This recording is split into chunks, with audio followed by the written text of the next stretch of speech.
This channel is part of the History Hit network.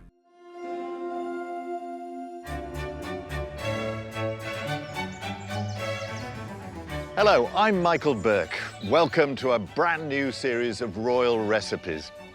This time, we're at Weston Burt House, formerly a grand country house, now a boarding school, which has played host to royal visitors for over 100 years. In this series, we're delving even further back in time to reveal over 600 years of royal food heritage. You play Anne Boleyn, and I will play Henry VIII. And we've been busy unlocking the secrets of Britain's great food archives, discovering rare and unseen recipes that have been royal favourites through the ages. From the earliest royal cookbook in 1390... It's so precious, so special that I'm not allowed to touch it. ...to Tudor treats from the court of Henry VIII. I can't wait for this. 1, 2, 3. We'll be exploring the great culinary traditions enjoyed by the royal family, from the grand to the groundbreaking, as well as the surprisingly simple. I did think that was going to be a disaster. As we hear from a host of royal chefs. Prince Philip would walk past or pop his head in and say, "What's for dinner? What are we having?" Oh yeah, it's not just a normal kitchen. And meet the people who provide for the royal table. It's OK for the Queen, it's OK for everyone. Welcome to Royal Recipes.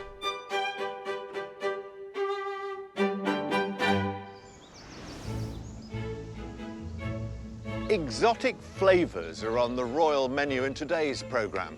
We're going to be exploring how centuries of royal marriages and state visits have helped exotic ingredients and flavours to find their way into British cuisine. Coming up,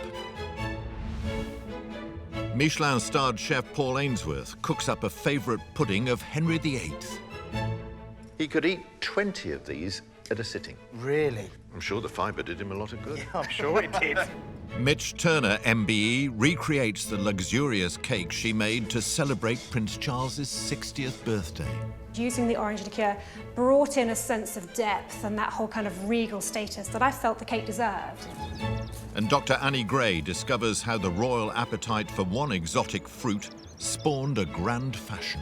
They capture all the mystery of the East and the Orient and, you know, foreign places.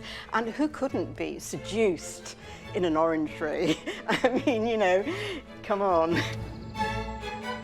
But we begin our exploration of exotic flavours with a dish from a continent close to the royal family's heart.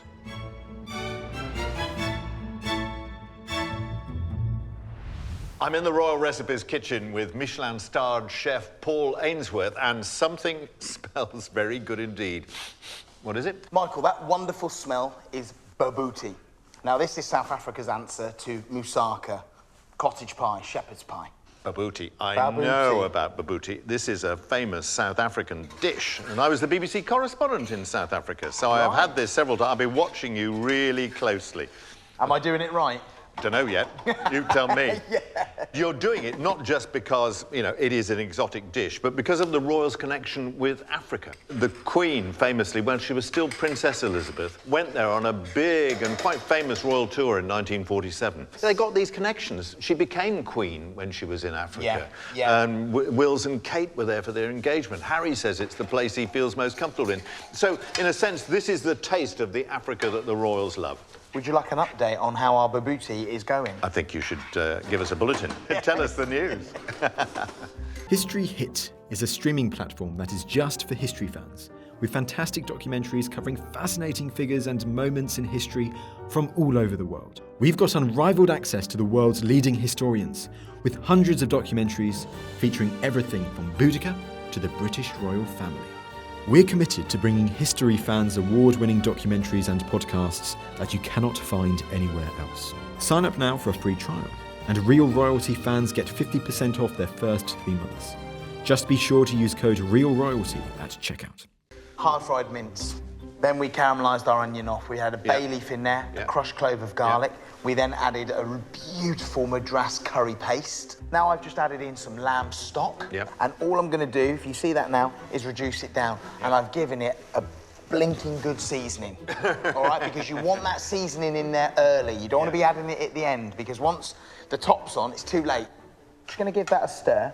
And can you see now how all that stock's absorbed into that gorgeous mint? And you just get this, oh, you can smell the bay leaf, the curry. It's good. It's gorgeous. Well, it's rich and lammy, but it's not exotic yet. Right. Now we go exotic. Yeah. Raisins. Yeah, now this is the crucial difference. This is the kind of thing you either like or... At the moment, I'm on the fence. Okay? Okay. I'm on the fence. And what's that? Chopped apricots, all things that do go with lamb, you know. Yeah. Now we're going to have a nice dollop of mango chutney. Mango chutney is lovely. Worcester sauce. This is going to give us more seasoning. Yeah. Nice mouthfeel. Umami. Umami? Umami. Oh, yeah, that's the famous new taste. It's basically a mouthfeel, a really unctuous kind of mouth. Very beefy, very savoury, OK? So, again, goes nice with this. That's a typical pretentious chef trying to justify slugging brown sauce into a dish, is it? Or Worcestershire sauce in this case. No, it's actually ancient tradition. Umami. Now, what's that you just put in? Cider vinegar. It's a strange combination, though, isn't it? It is a strange combination. So you see now, our apricots and our raisins are almost hydrating again. They're kind of getting lovely and plump. They're fleshing out, aren't they? We're just going to go straight in, like so. Typically, this was the kind of dish that you get when you went down to Cape Town. But you could get it elsewhere in South Africa, and I think in the Netherlands as well. Because I think the first time this appeared in a cookbook was in 1609 in Holland, which was before their colony in South Africa was established. Now, I'm willing to go with this. I love trying new things. For me, I don't think you can beat something like a potato on top of something like this. No. But what we've got here is milk. Yeah. I've just put 4 eggs in there, and I'm now going to add breadcrumb, fresh breadcrumb, not dried, fresh breadcrumb. OK? But this takes the place of, I don't know, potato in a shepherd's pie. Yeah, it's a new one on me. So you can see it's still, even with the crumb in there, it's still very, very thin. I sense you're a bit worried about this. Is this true? Right, ready? Yeah, OK. So we're just going to go over the top. Now, this is a topping, is it? This is a topping, You're not worried it's going to just kind of sink into it and create a kind of sludge? Michael, I'm in the dark just like you. What will happen with the eggs in that mixture, it will make it rise up. So it's going to kind of... I mean, it looks a bit flat It's going to souffle. Yeah, absolutely. Yeah. So now, if you can see all those lovely lamb juices as well rising to the surface. If you could put that in the oven for me, please. Yep, OK. Guess what temperature? Oh, I can't really, but I think 180. God, you read my mind. I know, I'm inspired. 30 minutes, please. 30 180. minutes. Thank you. OK, chef. How you getting on there, Michael? Fine, and I'm bringing it out. Oh, I like that sound. Yes. But it certainly looks the ticket. Does it look the ticket? Yeah. Should be beautifully caramelised. Oh, goeiemorgen, bobotie. That means good morning, bobotie. Okay. In Afrikaans. Right. Goeiemorgen. What a lovely looking dish. It does look nice, doesn't it? Yeah, it does look cottage nice. Pie, hands down. On looks. Right. Not sure on taste yet. What are you doing now? Yoghurt, some beautiful chopped mint. Yep. Lime. Lime? Yeah, so again, keeping the, the exotics in this recipe. Lime, yoghurt, mint, honestly. There's a bundle of freshness in there, isn't there? They really do love each other. OK, so nice squeeze of that lime juice in there, like so. Give that a nice little mix. Again, just giving that yoghurt more acidity. So that's ready to go for there. Right. It's dishing up time. Let's go for one of these this nice dark. You can't beat the corner of anything like this. Oh, it's got a lovely eggy-looking top on it, hasn't it? You know what? It smells wonderful. You're warming to it, are you? I am warming to it. It's quite nice, that lovely caramelised crust. Yeah, it's crispy at the edges too. Now, yep, just simply bit of yoghurt. A spoonful of that yoghurt, like that. Yeah. Nice dollop of mango chutney. And there you have, Michael, bobotie. Bobotie. Oh, should we have a go? Go for it. Go for it. You first. Get stuck in. You Get first. stuck in. I know. I think I need to go first into this. You've got the corner. The corner's the best bit, isn't it? And the key thing is, can you get on with having raisins and apricots in a lamb pie? Do you know what? The texture's lovely. The way it caramelizes and rises, it's almost like a really caramelized, almost like twice-baked cheese souffle, you know, like that kind of texture. It's very light. It's really light. The yogurt Lovely. and the chutney's great with it. That is a fantastic dish. Takes me back to the Mount Nelson Hotel in Cape Town. You know, the old colonial hotel where so many royals have stayed. Driving along Chapman's Peak Road, going to a restaurant. Just finish that. What? A glass of? No, if I had cooked this for you. That would have made all the difference. What more would you want? Well, I'd never have come back. A marriage of sweet, spiced meat and a creamy egg topping, an exotic taste of the royals' South Africa.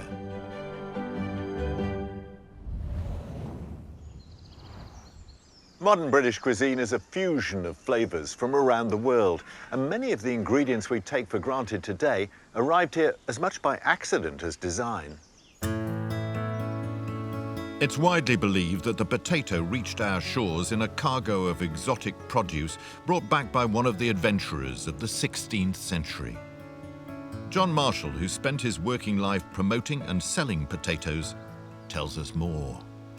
People believe that Sir Walter Raleigh or Sir Francis Drake brought it back to the British Isles, but it doesn't really stand up to scrutinisation.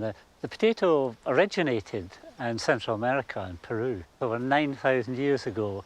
The favoured theory is it came in via the Canaries and then spread across Europe and eventually onto the British Isles. They may be a staple of many dinners today, but when the potato first came to our shores, it was a baffling entity. Initially, people hadn't a clue what the potato was. There was great superstition with potatoes.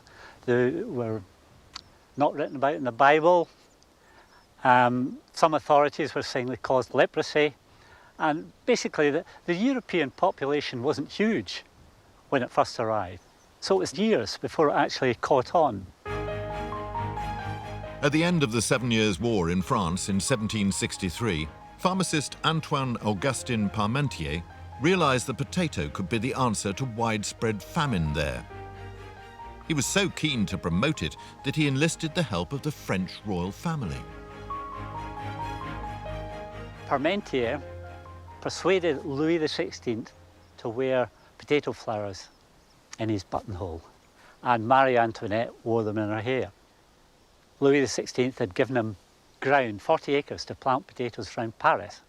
He put an armed guard around it. This made people think, the local people think, it was a really valuable food product. So they befriended the guards.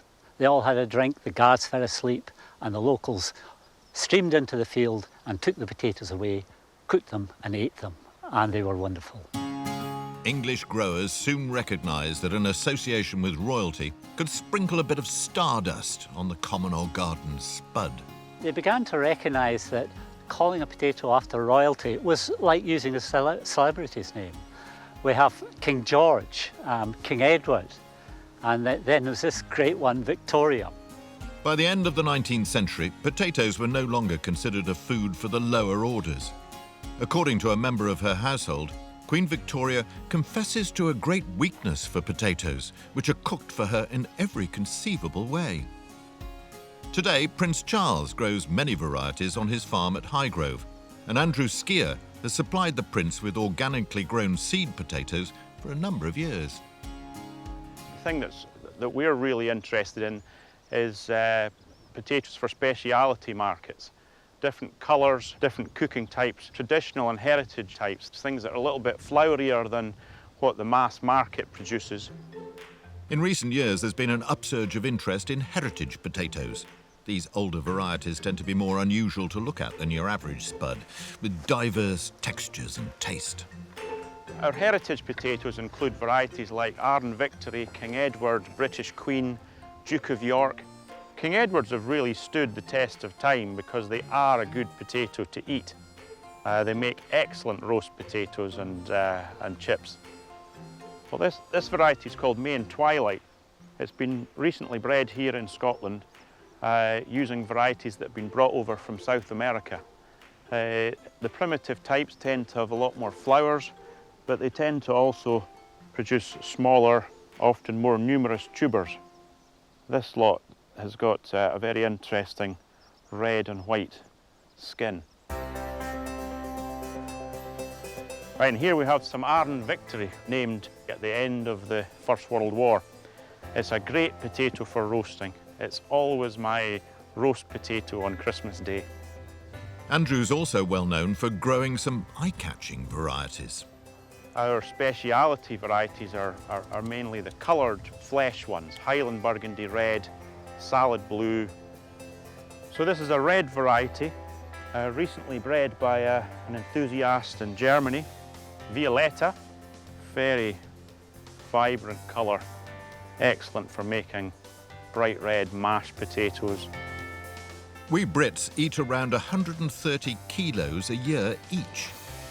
The potato has come a long way from its humble beginnings since it reached our shores over 400 years ago. This versatile, tasty vegetable is far from ordinary and can bring a touch of refinement to any dish.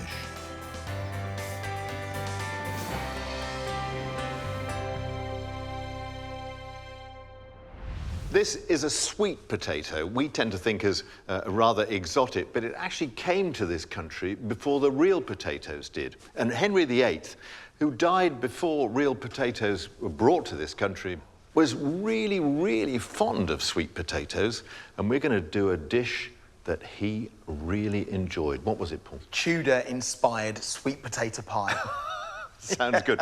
A bit like a pumpkin pie? Absolutely, yeah, in fact, very, very similar. Because it's interesting you were saying about sweet potatoes. Botanically, they're not the same. They're less calories, lots of fibre, and generally really good for you. OK. So, in here, if you want to come and have a look, we've got some sweet red wine. Sweet red wine? Sweet red wine. Some sugar, medjool dates. The fat ones? That's the fat ones, light brown, yeah, really quite sort of juicy.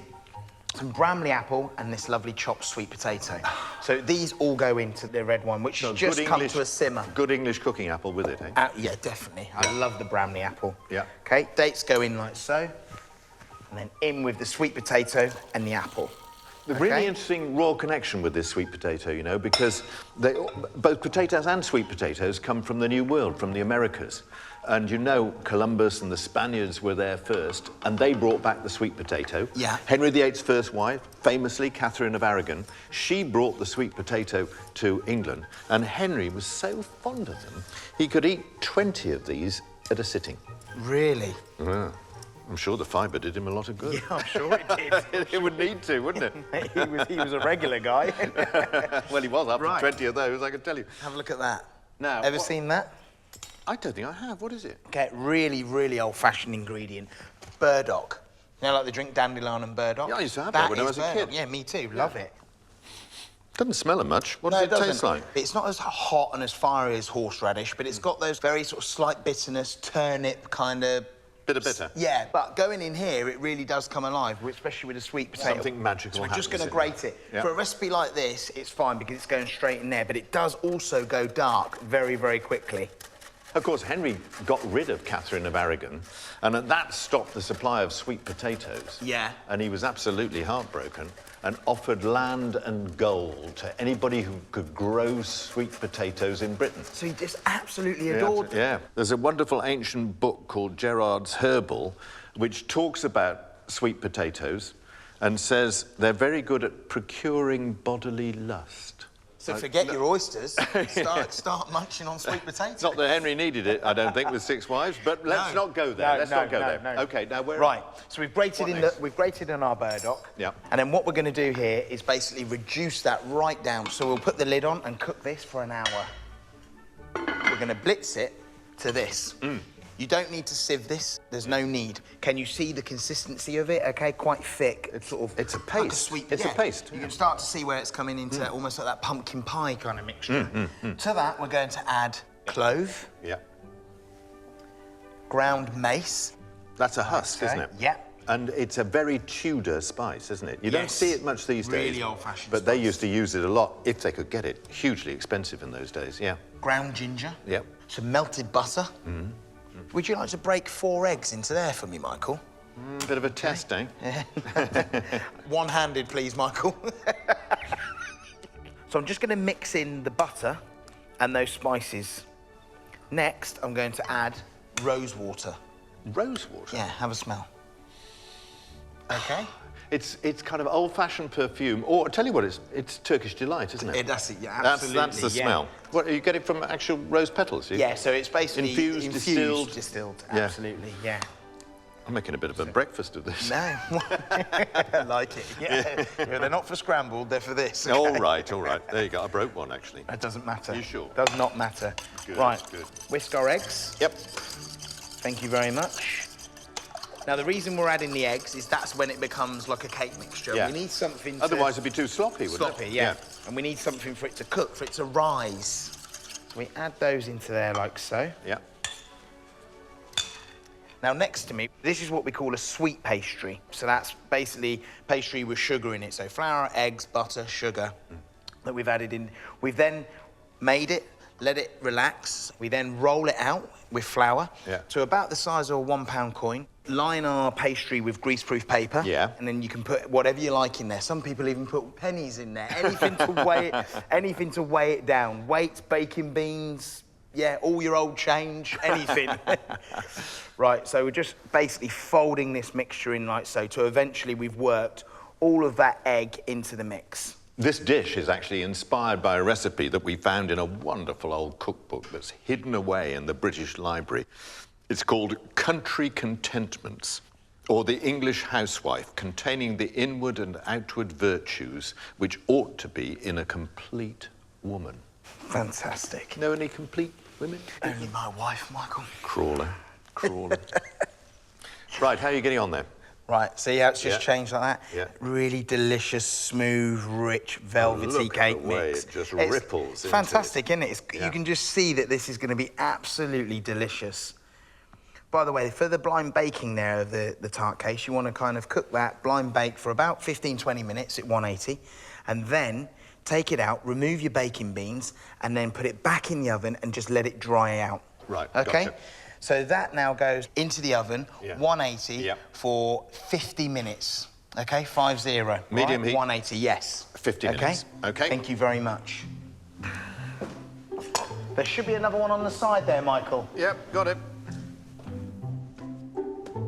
It's the Tara moment. It's looking pretty good, isn't it? Does look good, doesn't it? Look at that. Pop it there. I can't wait for this. Right. Now, how are you going to do this? What are you going to serve it with? We're just going to cut this. Oh, it's got a nice consistency, hasn't it? And a lovely crunch as well. Yeah. Can imagine Henry loving this, wouldn't you? And you know what as well? Don't put it in the fridge. I can just feel it's just warm. Let it cool from the oven. Look at that. And that's what the eggs do, Michael. Yeah. All right, that's the eggs doing their job. Now we're just going to get some icing sugar just over the top. Just not dust too much, just to dust it. All It right? makes it look prettier too, It does doesn't as well, Yeah. and it is nice. It gives it a little sweetness as well. Yep. And then for me, A bit of pouring just cream. some good pouring cream like That'll that. be from Cornwall, I expect. Where else? And there we have it. Tudor-inspired sweet potato pie, thick pouring cream and a bit of icing sugar. Look, I'm loving it. It's... Henry VIII's favourite. Yeah. Oh, Nice. lovely. Yeah. What a nice combination. The sweet potato, very exotic them from the Americas, with Bramley apples, the quintessential English cooking apple. It's a brilliant combination, isn't it? And it's very light. It's got a nice sharpness to it as well. Yeah. It's not too sweet. The spices are really doing their job. It's absolutely delicious. It's got that lovely kind of set custard type texture. Oh, that's very good. I love that. A colourful, spiced delight from the Americas, introduced to the king by his Spanish wife.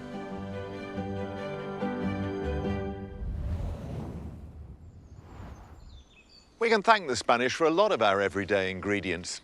Chocolate originates in the Americas too, and the Spanish introduced it to Europe, luckily for us, and for chocolate lover Prince Charles.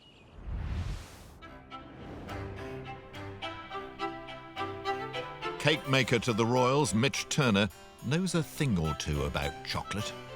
My chocolate torte has been one of those stalwarts in the collection that's always been a favourite, but by blending it with additional fresh orange and cherries, I'm recreating the cake that I made to celebrate the 60th birthday of His Royal Highness Prince Charles. I'm going to start by mixing together the butter and the sugar and creaming those until they're really light and fluffy. You'll see that when you've creamed properly, that becomes really light and aerated.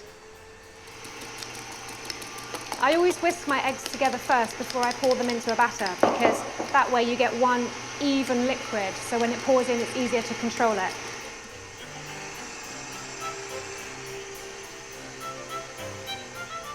The melted chocolate is going to be the key ingredient in this recipe for the reason that it adds a wonderful depth of flavour to the cake. When you're creating a cake for a large birthday where you know there are going to be lots of guests coming, the first thing is to think about the flavour, because you want it to appeal to so many different palates. So chocolate is usually a pretty safe bet and certainly stand up well to a royal occasion. I wanted to create a cake that would deliver a nostalgic memory of childhood, of gorgeous, lovely flavours. So it had to be important, it had to have the status. And by working with the cherries, the cherries and chocolate, cherries and orange, using the orange liqueur, brought in a sense of depth and that whole kind of regal status that I felt the cake deserved. Now, because this cake has a wonderful, almost fudge-like consistency, it has very little flour. So it's important that this is evenly distributed. Fold the flour in carefully. Once the batter is ready, Mich adds orange zest and vanilla bean paste. Now it's time for the all-important cherry, which are a combination of the sour dry cherry and naturally coloured glacé cherries. There we go. And now it's ready for the tin. So this is where people fight over who's going to lick the bowl. It bakes in the oven for exactly 1 hour at 150 degrees before being left to cool. Now Mich can make a start on the ganache, the glazed topping. So for making this ganache, it's 1 quantity of cream, 2 quantities of butter, 4 quantities of chocolate. I'm going to give it a bit of a stir. And that's the perfect ganache. Look, it coats the back of my spoon and has the most wonderful sheen. So this buttercream has been made with 1 quantity of unsalted butter and 2 quantities of an unrefined icing sugar. And to that, I'm going to add an equal quantity of the chocolate ganache that I've made. There we are.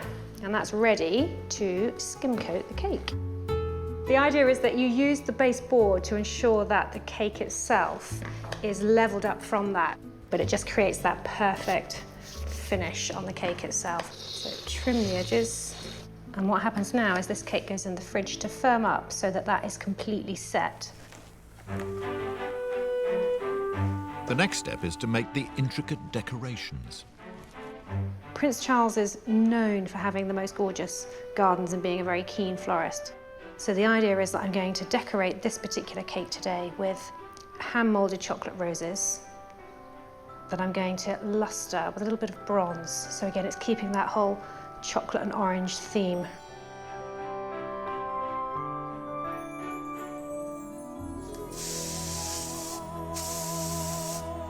The cake is now cool enough for Mich to add the glaze. When it comes to ganaching the cake, it's important that the cake itself has chilled thoroughly so that the butter cream itself is nice and firm. And then the ganache has to be warm enough that it flows and is nice and fluid, but not so hot that it will melt the buttercream. So it's about getting the temperatures just right. What was lovely was that the cake that I made for Prince Charles for his 60th birthday delivered to Clarence's house, and then he donated it on to Great Ormond Street Hospital. So everybody at the hospital was offered a little slice of Prince Charles's birthday cake. Time to add those exquisite finishing touches. The cake that I made for Prince Charles had 3 different levels, and then a box on the top where I painted his coat of arms. I'm going to add some fresh cherries so that you know that this is a chocolate cherry cake. And this is my chocolate cherry truffle torte with fresh orange zest, exactly like the cake I made for Prince Charles's 60th birthday. Perfect for any prince.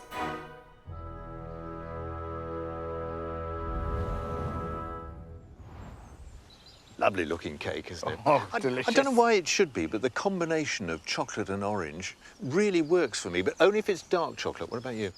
I actually like it with dark chocolate or milk chocolate. I just think that combination of chocolate and orange is beautiful. It's so exotic because we didn't have chocolate at all until the Spanish came across it in Mexico and they brought it back in 1528. And then it was bitter. It was only when they found sugar that it turned into the chocolate we know today. Yeah, now we just take for granted. We do. But of course, many of today's run-of-the-mill ingredients were originally exotic and originally expensive. In the 1500s, when sweet oranges first appeared in England, brought from the east by the Portuguese traders, they graced only the most prestigious tables. And such was the fashion for oranges that the very rich began to look for ways to grow them here.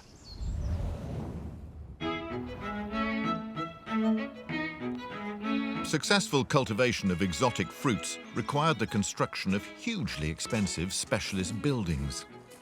Annie Gray explores how the monarchy set a trend for their creation. 300 years ago, growing your own oranges in Britain was a real mark of prestige. Annie went to Hampton Court Palace, the site of two of the earliest and grandest orangeries in Britain, to meet the Deputy Chief Curator, Sebastian Edwards. Sebastian, tell me, what is an orangery? Well, I think we think today of an orangery as a large greenhouse where we can sniff the flowers and admire the exotic fruits. But in the 17th century, the fashion for orangeries was in fact an entire garden, including the greenhouse. And how do they work? What's the actual process of using your orangery? In the summer months, the oranges and the other exotic plants would be out on the terraces in front in the sunshine, and you could stroll between them and admire them. In the winter months, they would be carried in so they could be then enjoyed in comfort by the king and his courtiers. And who's responsible for this one? The Great Orangery at Hampton Court was built by William III right at the end of his reign in 1701. But this wasn't the first orangery here at Hampton Court. William had one built a year earlier in the palace itself, and its interior isn't quite what you'd imagine.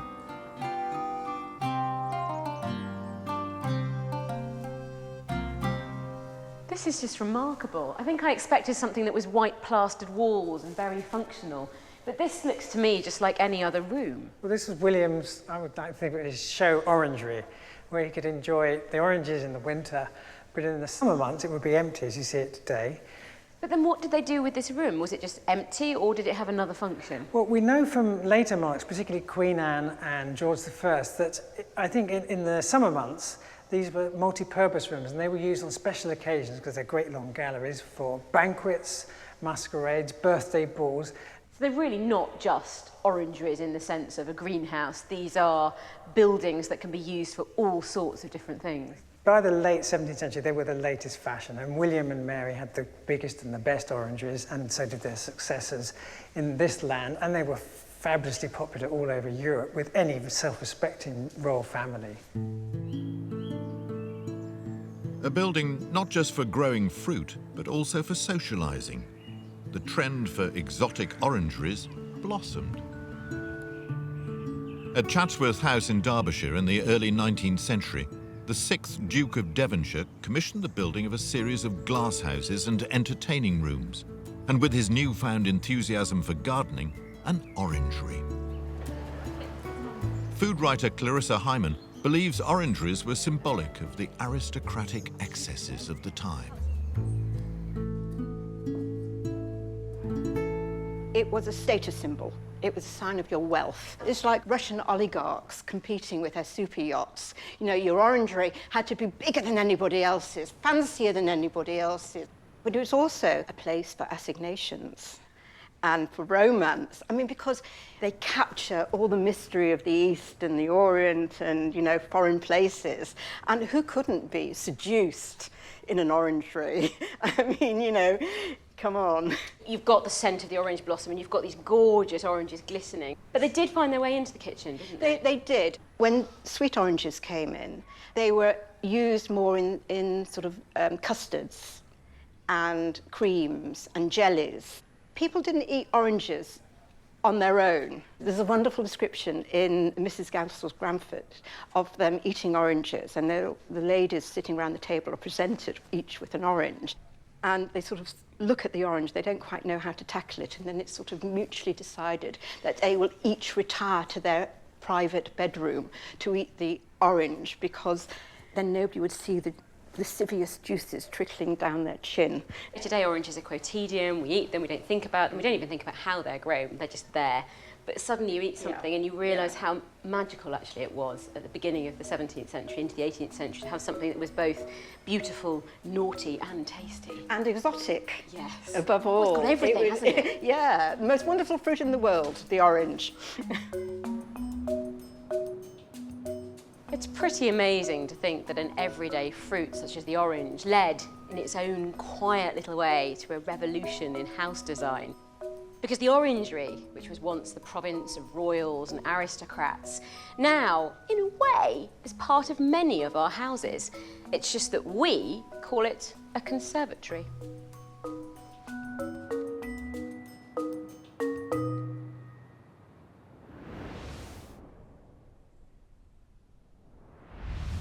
In the 18th century, oranges were so highly prized that they were given as gifts, often not to eat, but as what they called pomanders. Right. Studded with cloves. Yeah. And you would stick it under your nose. Why? Because the 18th century stank. So they wandered around like that. There's a challenge. What are you going to do with it? I'm going to do something far better than that. Yeah. Right up your street. Yep. Really pretentious. Yep. Jelly d'orange. Orange jelly. Orange jelly. Which sounds mundane, Yes. but it is a royal dish. Yes. It was served for a wedding anniversary meal for Prince Bertie, Prince of Wales, Victoria's heir. Yeah. His 17th wedding anniversary for him and Princess Alexandra. And this was the dessert course. Absolutely. What we're going to do is we're going to take the juice of these oranges. We've passed it, so it's nice and smooth. And we've just got it over here, Michael, if you want to just come and have a look, all right? And we've just brought it... You mean you've strained it? Strained it, exactly. So it's nice and smooth. We've brought it to a simmer. Yeah. When you bring it to a simmer, basically, you see all this foam-like scum that's right along the top? That will always happen. So what you do is you just skim. So with a ladle, just in the centre, now you can see how we're clearing it. Yeah. And then take it to the edge and just get it all off like so. Just scoop it up. It will just sit on the surface, but it's so important to do that because if you don't, it will then set into your jelly. Next, we're going to add our sugar. When you heat oranges, you instantly get this almost marmalade-y kind of effect. So we're just going to sweeten it like that. Now we're going to take our gelatine. It's bloomed, so it's gone from that plasticky kind of state to this. Squeeze the water off. Why do you need to do that, not just kind of chuck it in anyway? Because you need it to go to that jelly state. If it went in plastic like that, it would just not disperse properly. Yep. Now drop that in, and the heat in there, see it's not boiling away, it's just a lovely, what we call hazy heat. Yeah. And we're just going to stir it in like so. It's a simple dish though, Very, isn't it? very simple. You've got to make sure that your juice is absolutely stunning to start with. Because this was a special meal, you know. This is for the Prince and Princess of Wales on their wedding anniversary. So it was obviously a kind of considered special. I mean, oranges. See how clear that is? Yeah. That won't start setting until it goes into the fridge, which is like all gelatines. If it was agar, then it would start to set at actual room temperature, so you're fine to leave it out like that. What's agar? Agar is the vegetarian version of gelatine. So if you want to do this dish and you are vegetarian and you don't want to use gelatine, which comes from basically sheep's bones, agar is the vegetarian alternative. But agar will also set at ambient temperature, what we're in now. So you've got to work quick with it. So we've just got some raspberries going in here, Michael, like so. A little bit of sugar to counterbalance that nice kind of tartness that you get from the raspberries. This all works with just great quality ingredients. A splash of water. Wonderful looking raspberries. Is this what you would call a coulis? Sauce. Sauce. Sauce. No, but seriously, is it a coulis? It is, basically. Coulis, normally, you would blitz really, really smooth. What we're going to do with this, keeping it nice and simple, we're going to cook that down a bit like a jam, all right? So you've got the sugar, the water, the thyme in there, the raspberries. Once it's cooked down and nice and pulpy, we're just going to pass it, just to get rid of those seeds. So we've segmented our orange. Our raspberries are cooking down. Look at our... See already how that little water's just turned to that lovely, rich red colour. Right, if we put the oranges at the top, OK, we've just taken here a mould and we just lined it with cling film, OK? So it's got a base on it? Got a base, so the juice can't escape, which will be the jelly that we put in. So if you just take our oranges, Michael, like so, and just literally fill the bottom. Okay? Just one layer? Yep, just one layer. So do the outside first, then fill in the middle? Yeah, that's it. Look at that. There we go. And now, our jelly, we're just going to pour that.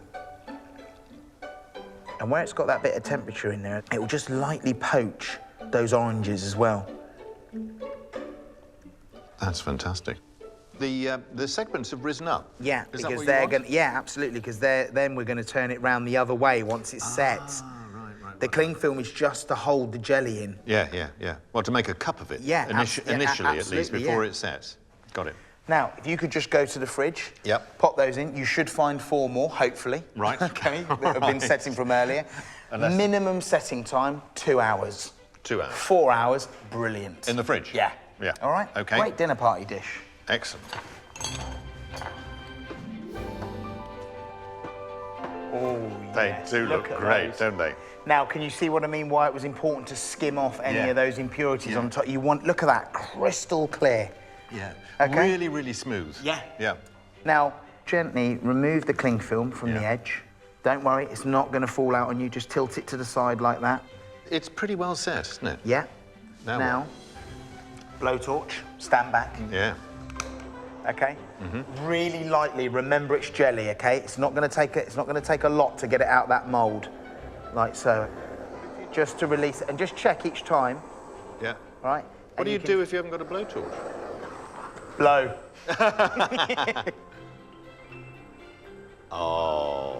Oh, that looks fantastic. Turn the blowtorch off. While you're admiring it and the kitchen rolls going up. Yeah. And the building burns down. Okay, real simple here. Raspberries, some more raspberries. Yeah. This is some You of held that some lovely back. sauce that we've Yeah. just, all I've done with that is mashed it and passed it. That is it. Yeah. Now I'm just gonna add a little bit into that, Michael, and the reason being, just gonna intensify the flavour of those raspberries. Yeah. See now, I don't want too much on there. No. I just want to glaze them. Now this is a lovely little trick, Yeah. lemon. Now just take a little bit of lemon, like so. I'd never have thought of putting lemon on Okay, raspberries. honestly, it just takes it next level. You hit that, and then you just get the instant oils from the lemon. Yeah. And now, for me, we're just gonna take our raspberries. Oh, this is turning into quite some dish, isn't it? It's lovely, isn't it? It looks beautiful. A luxury dish. Just onto the top. Now, you remember that thyme we put into the sauce? Yep. We're just gonna, soft thyme, we're just gonna put some of those little thyme buds just over the top, like so. It's very meticulous. And you think that makes a difference? I do, because do you know what? Raspberries, oranges, thyme, they're bezies. What's a bezzy? Michael, come on. What's a Bezies, bezzy? best mates, bezies. All right? Breadwins. Okay, what do you do with the A little with the bit more of coulis? that sauce, like A so. little bit more dribble on the end? Just round the outside. You are an artist. I know. Oranges and lemons with some raspberries and thyme. Best mates. Bezzies. Bezies, that's it, yes. Oh, right the way See through. the orange at the bottom? Yeah, got it. Let me And it's great as well because there's lots of texture. It's beautiful. Oh, that's a... Look, if I shake... That's what you want, isn't it? Look at it wobbling. All about the wobble when It's you're all making about jelly. the wobble. Hang on. Should just instantly, like, sunshine. Cloudburst of Yeah, orange flavour Yeah. in your mouth. yeah. A sharpness without sourness, in a way. What do you think? Oh, that's really good. That's how you want to end. Absolutely. Happy anniversary. Join us next time for more royal recipes.